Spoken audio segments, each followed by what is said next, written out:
होगा। सरकार बने तो चल रहा था कि 96 पेज का पत्रिका निकले, इन्होंने 3000 पेज का प्रथम राष्ट्र धर्म नामक पत्रिका निकाला और वो इतना प्रचलित हुआ।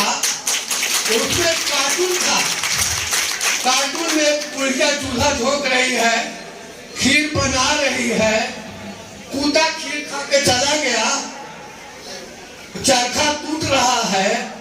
उसी कार्टून को इन्होंने अपने में पहला प्रकाशन में रामधर्म में उस कार्टून को दिया स्थान और उसमें नीचे लिखा अमीर खुसरो की पंक्ति, खीर पकाई जतन से, चरखा दिया जलाए, आया कुत्ता खा गया, तू बैठी ढोल बजाए। इसमें बताया गया अखंडता के लिए, एकता के लिए लड़ रहे हैं, लेकिन चरखा जला दिए। मैंने कांग्रेस पार्टी जो लड़ रही थी उसको बर्बाद कर दिए और कुत्ता खीर खा गया। मुस्लिम लीग इसको बर्बाद कर दिया, कुत्ता को, अखंडता को, एकता को। और मुस्लिम लीग बर्बाद किया और बुढ़िया मस्त है। मैंने आम जनता ढोल बजा रही है, तो ऐसे अखंडता राष्ट्र का नहीं काम हो। और दूसरा जब ये अंक निकाले राम धर्म का, तो 8000 पेज कर 8000 प्रति निकाले और उसमें पहले पेज पर कवर पेज पर ऊपर में सिंहारूढ़ चित्र आकृति बनाई और नीचे लिखा न दैन्यम न पलायनम, न दीनता और न भय। आगे की बात मैंने इस तरह का ये क्रांतिकारी निकालते। और एक बार लोकसभा में इतना ये तेज थे, प्रेजेंस ऑफ माइंड दिया, तत्काल जवाब देना। तो नेहरू जी ने इनको कुछ चिढ़ा दिया जनसंघ के नाम पर। जनसंघ तो बहुत कम लोग जीतते थे, तो इन्होंने कहा कि पंडित नेहरू, मुझे मालूम है कि आप रोज शीर्षासन करते हैं, आप शीर्षासन करते रहिए, कम से कम जनसंघ की तस्वीर को उल्टा मत कीजिए। ये हिम्मत। और खाने पीने का भी उतने शौकीन और भविष्य वक्ता इतने। दो का भविष्यवाणी दो की लड़ी। नेहरू जी ने कभी लोकसभा में कहा था कि यह एक दिन देश का बहुत बड़ा नेता बनेगा अटल जी। और अटल जी ने जब भाजपा का बना उसका तब कहा अंधेरा छटेगा, सूरज उगेगा, कमल खिलेगा। और यह बोले खत्म हो तो हम ही बोलते। तो मैं अटल बिहारी वाजपेयी जी को और मतलब पंडित मदन मोहन मालवीय को श्रद्धांजलि अर्पित करता हूँ और फिर आप सभी देवतुल्य विप्लवरों को गोल लगता हूँ और विप्लवर से अलग समाज के लोग हैं उनको प्रणाम करता हूँ। कि जब अटल बिहारी वाजपेयी छोटे थे तो इतने खूबसूरत थे कि गांव घर मोहल्ला का कोई भी व्यक्ति उनको गोद लेने के लिए आतुर रहता था।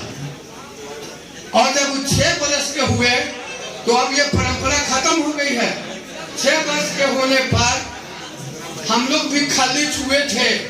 बसंत पंचमी के दिन सिलेट लेकर जाते थे और गुरुजी श्री गणेशाय नमः रामागति जो भी होता था लिखवाते थे।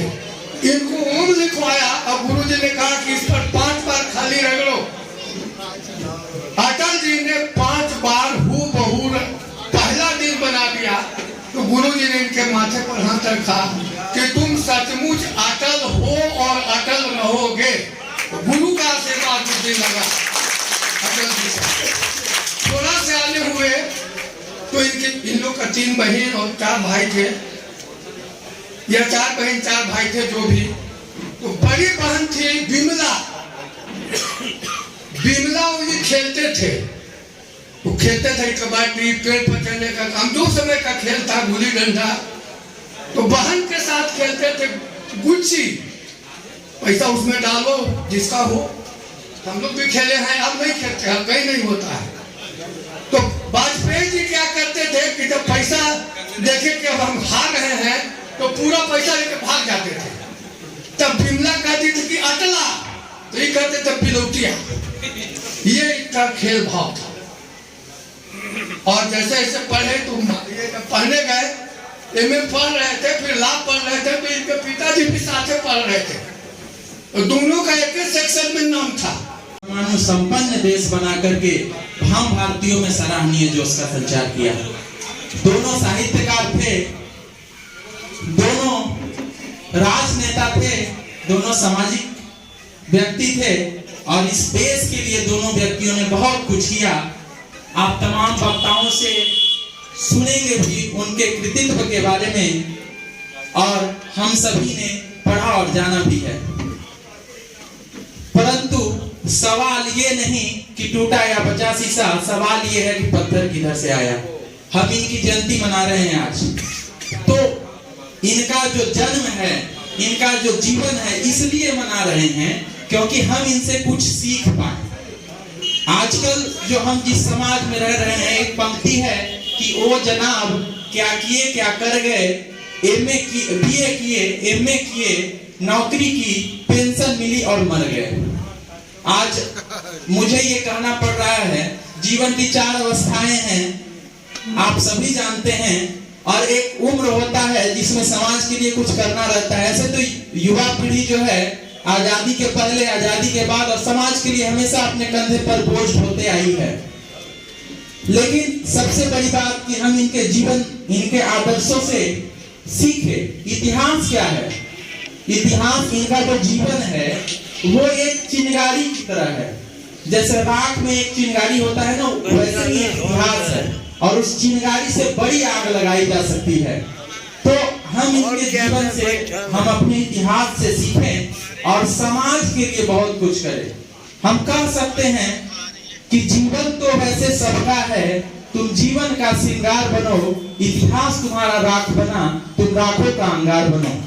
हम सभी अपने युवा साथियों का हार्दिक धन्यवाद करेंगे और अपने सभी साथियों का इसलिए भी आभार व्यक्त करेंगे क्योंकि हम प्रतिवर्ष ये कार्यक्रम करते आए हैं और इस कार्यक्रम से हम लोगों को बहुत बड़ी सीख मिलते आई है। हम अपने महापुरुषों को याद करते आए हैं और हम ये शपथ लेते हैं आज के दिन कि हम इनके बताए सुनाती रहे, हर खुशी आपके दामन में आती रहे, है खुदा से बस यही इंतजार कि आपको भी हमारी याद आती रहे, हमारी याद आती रहे। मित्रों, औरंगाबाद जैसे जगह में कार्यक्रम कराना बहुत बड़ी बात होती है और आदरणीय रामानुज पांडे जी ये तो छोटा सा सभागार है, ये मैदान में कार्यक्रम कराते हैं, बड़ा बड़ा कार्यक्रम यहाँ हुए हैं। तो इनके नाम पर एक ताली होनी चाहिए कि आज हमारा समाज कहाँ जा रहा है और एक व्यक्ति ऐसा है हमारे समाज का।